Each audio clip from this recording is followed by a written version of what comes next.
En Nazaret, cada día comenzaba antes del sol. María ya estaba despierta. Moler el trigo era la primera tarea. Sin harina no había pan ese día. El trigo galileo era duro y nutritivo, la base de todo alimento en aquella tierra.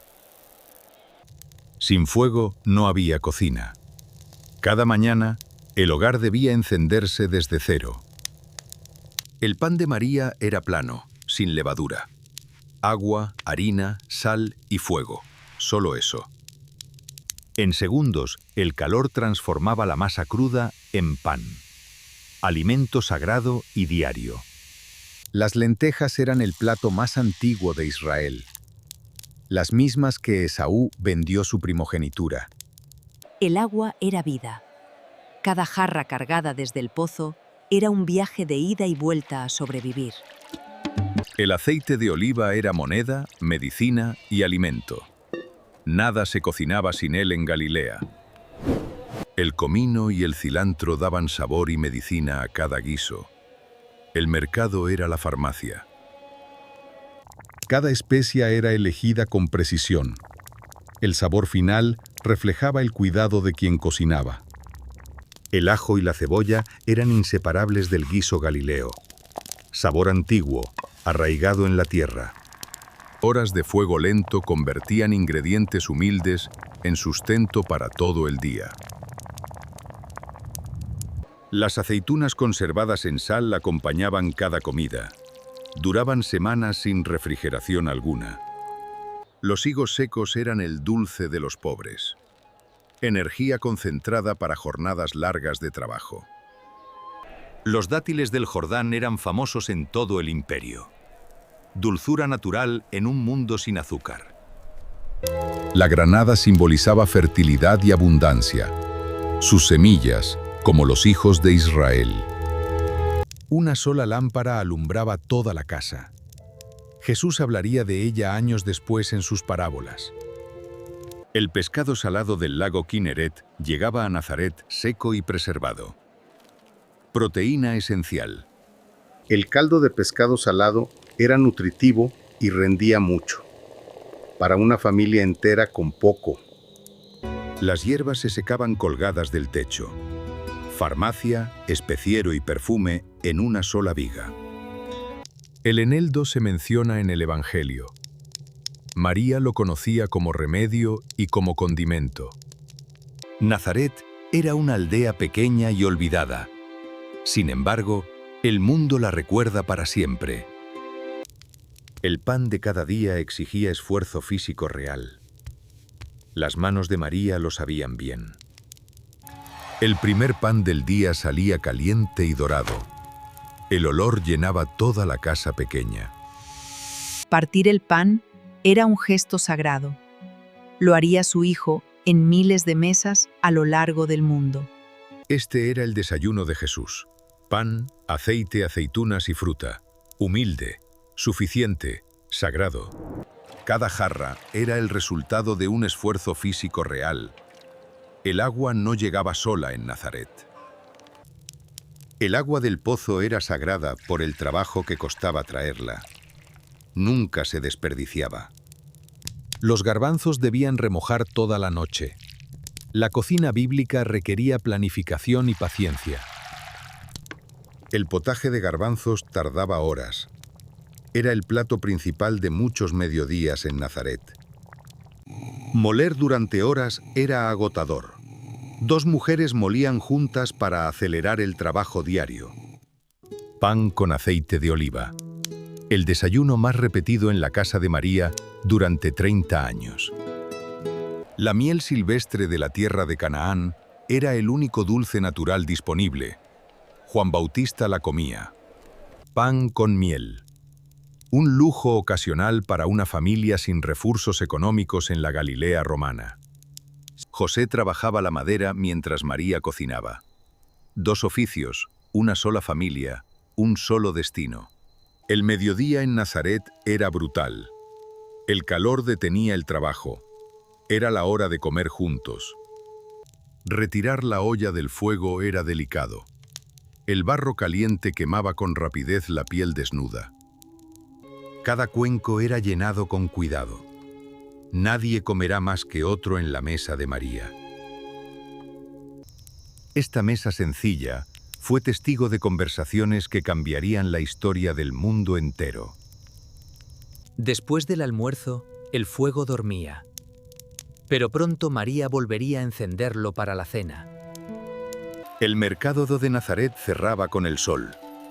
Lo que no se compró hoy, esperaría hasta mañana. Al caer la noche, una sola lámpara era toda la luz. La oscuridad bíblica era total y real.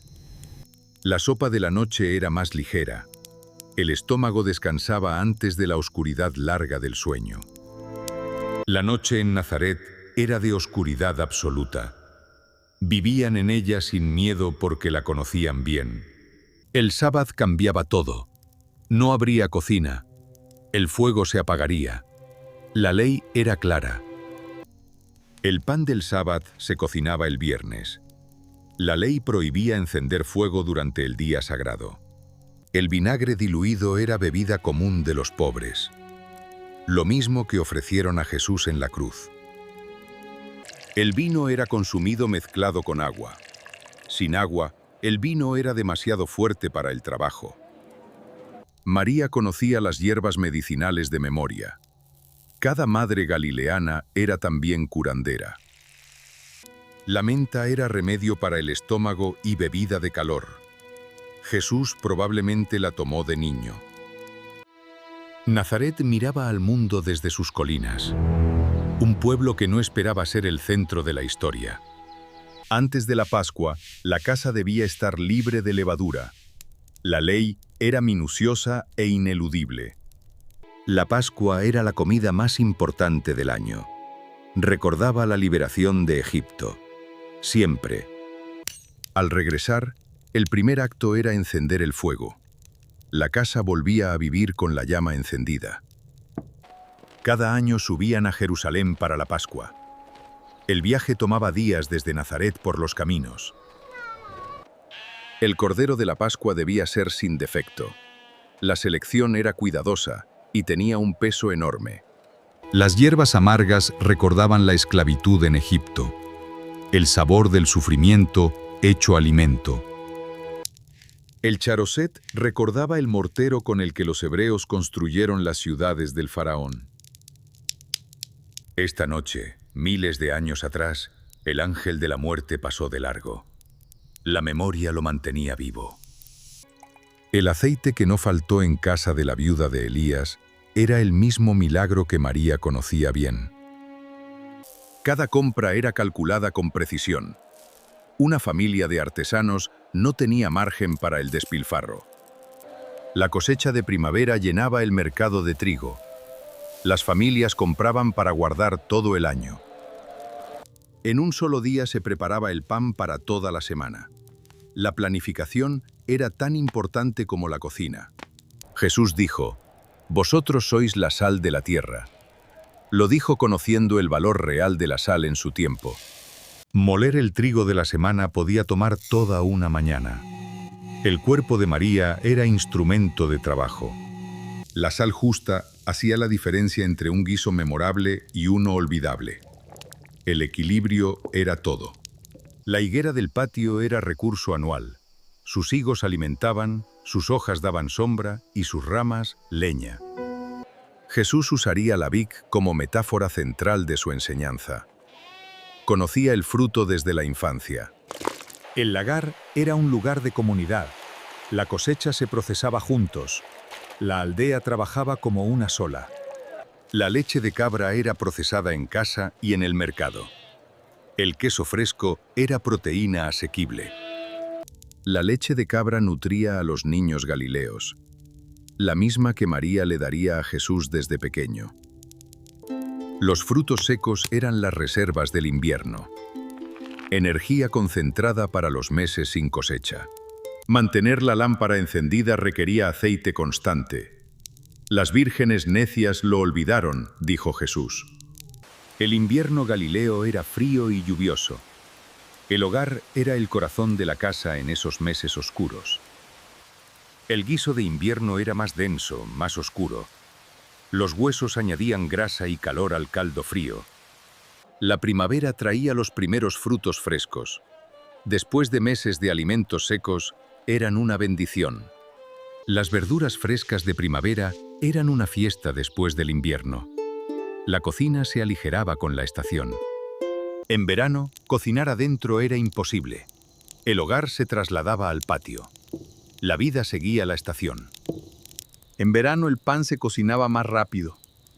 El calor del exterior hacía innecesario todo fuego extra.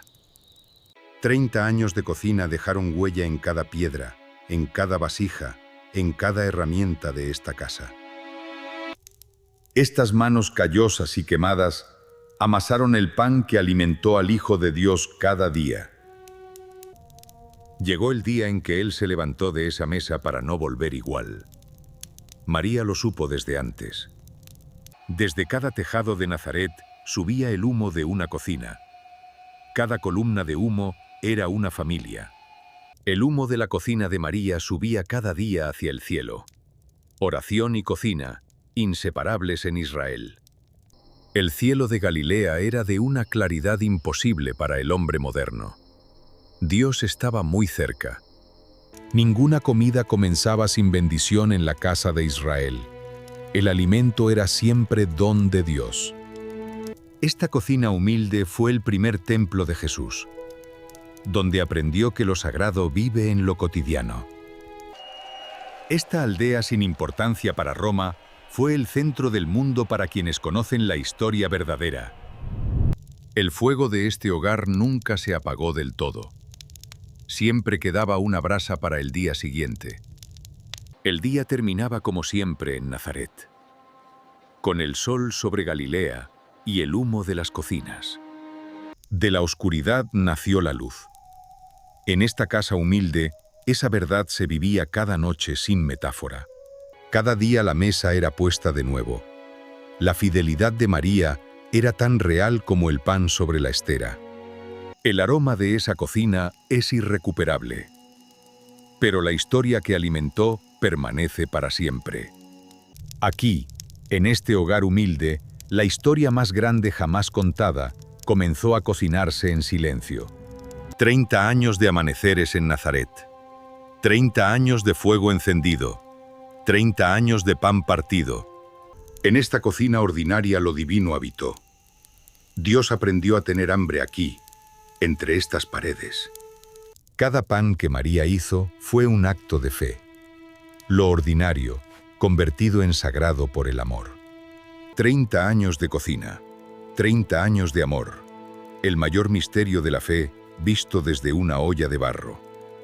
Lo que María cocinó con amor en Nazaret sigue alimentando al mundo 2000 años después.